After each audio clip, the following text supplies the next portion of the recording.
Good afternoon. My name is Heidi Dixon, and I'm a chaplain for Lumen Health, and our mission is to light the way and make the most of what is. And this is Sunshine for Your Soul. So we had some technical difficulties, so we couldn't go live today after several attempts to do so.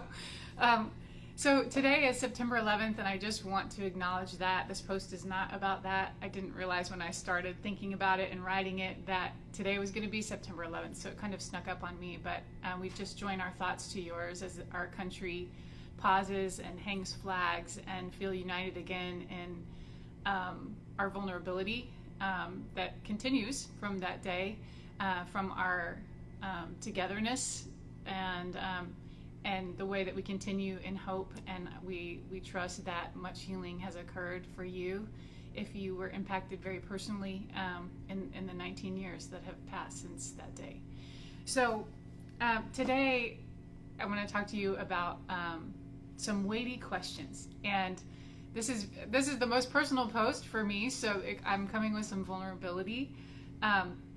Normally, as a chaplain, self-disclosure is used minimally and only for the benefit of the other. So it's with that understanding that I am sharing today, because I imagine that you've had similar things crop up in your life, with the details varying a bit probably, but that you can relate, and that through my sharing of it, that we can grow through difficulty together. So the questions I'm going to share today with you have increased my understanding of myself, and they have humbled me and ultimately encouraged me. And so I want those same things for you. And the first two questions I'm sharing come from John and Stacy Eldridge today. He was a counselor, and they're married, and together they've counseled many married people and written books, and they address really who we are as people, and people in relation with one another, in relationship with God. And through their many hours and thousands of people that they've counseled with, they have come to realize that in our childhood, we're asking a question of our parents, and unknowingly, of course. And for little boys, that question is, and particularly of their fathers, but of their parents, we'll say today, little boys are asking the question, do I have what it takes? And they're looking for the answer, unknowingly. And little girls are asking, am I captivating? And depending on how they perceive this question, which is really unasked and never really formally answered, depending on how they understand it to be answered, forms how they, and by they I mean we, go through the rest of our lives, and understanding ourselves and feeling like we have what it takes, and that we are captivating, or that we don't. And so if we feel like we gotta know, we can spend the rest of our lives trying to get people to say, yes, you do. And with some fear that people are going to find out the truth about us along the way. And sometimes these questions are answered later in life by someone that you love, or whose opinion that you care about. And we could do an entire hour-long special post on why you shouldn't let anyone else determine the value of your personhood or what you're offering. But that's for another day. So in my life, a question was posed to me by my husband 6 years ago. And I share this with you with great hesitation, because you haven't met my husband very likely, and he's a giant of a man. I adore him. We've been married almost 18 years. And we've both matured a lot, as in his words from this last week, discussing this again for like the 1000th time. And so he has more virtues than I can count. And even the question I'm about to share with you, even though it was very painful at the time and continues to have some staying power, it's with his permission that I share today. And that gives you some idea of his greatness, because not every husband would say, yeah, say whatever you want about me in front of however many people. And he's given me blanket permission since the beginning. I write a blog, and he's like, whatever you need to tell, you can tell it. So it's with that as the background that I share this, and know that he fully regrets the impact that this question has had on me, and again, discussing it this week again, he said I would go back and kick myself in the shin if I could keep myself from saying it. And to which I quickly added, well, I would kick you in your shin too. So anyway, here's the backstory. So about 6 years ago, I was a new chaplain, and he was affirming how I was made for this work. And he was doing this quite regularly. And so as wives sometimes do, I said, you're just saying that. You have to say that. And so to prove his point, he said, have I ever told you you were a good singer? And I didn't really get how that fit at the time. And I didn't have to reflect for very long to realize that no, he had not. And then I said, well, I guess you haven't. And he said, see, I don't just say things to say them.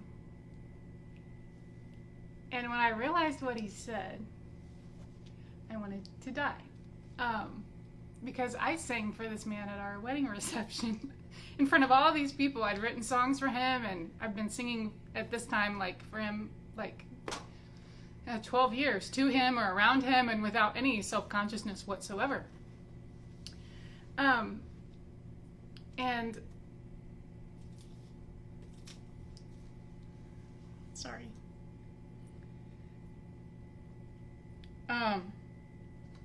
And so the next day I remember crying in church when normally I would be singing loud and proud, and I was just silent, aware of kind of my new label as I saw it from him, which was not a good singer, and in fewer words, a bad singer. And since then, I've sung for so many people in so many different circumstances, in funerals and the bedside of sick people and dying people, and just this week I sang to 2 different hospice patients. One is a World War II veteran, and you can tell that the music and the prayer transports him to another place that he's so grateful to be in. And yet another one, afterward, he gave me a singing lesson and told me I should hold my breath for more. And so the feedback has been inconsistent, all along. So it's hard to know, what's the truth about it. But every time I get ready to sing, and now I've sang for you many a Friday now. We've been at this for months now. I hear his question every time before I sing, and I just have to kind of push past it and forgive him for it. And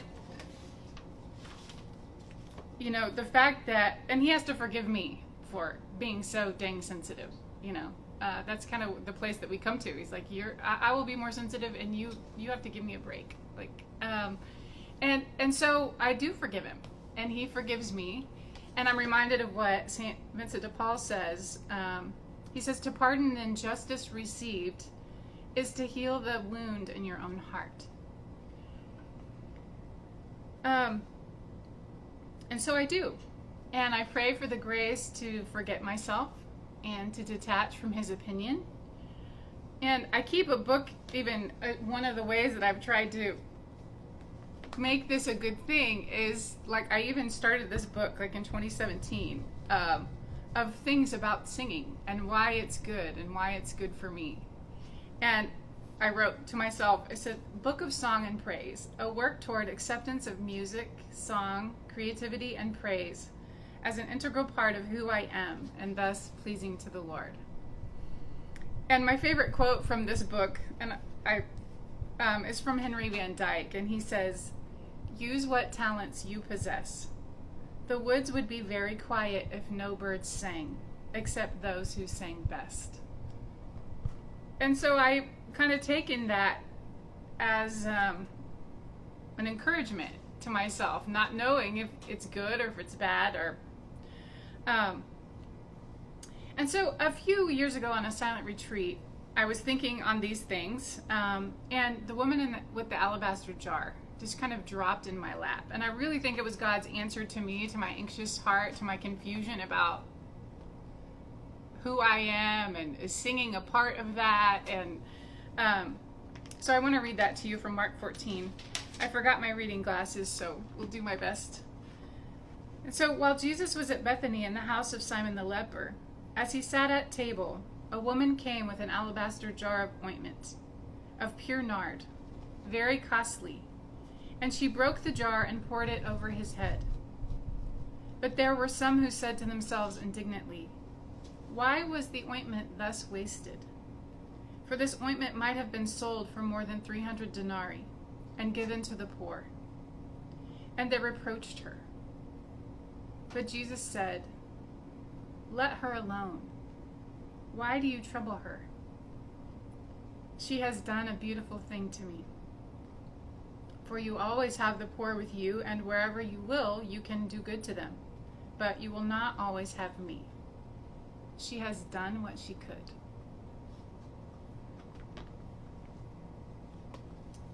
And so I put myself in this story, and it makes me ask myself, and I'm asking you in turn, have you done what you could? And what would you attempt to do if you knew you couldn't fail? The question is not, what if it's not good? It's not, what if someone else could do it better? It's not, what if no one likes it? The question is, what if your ideas, your song, your art, your food, your dance, your whatever, is an expression of your heart and God loves it? So the final question I offer you today is my new answer to a 6-year-old question. And it's our song's title, and that title is "How Can I Keep from Singing?"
I'm singing.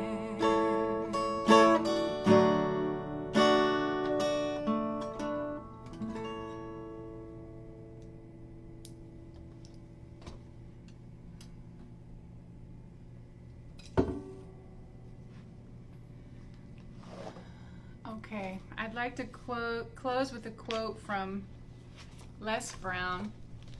I guess he's married to Gladys Knight, a motivational speaker. I saw this quote on Facebook, so I had to look up where it came from.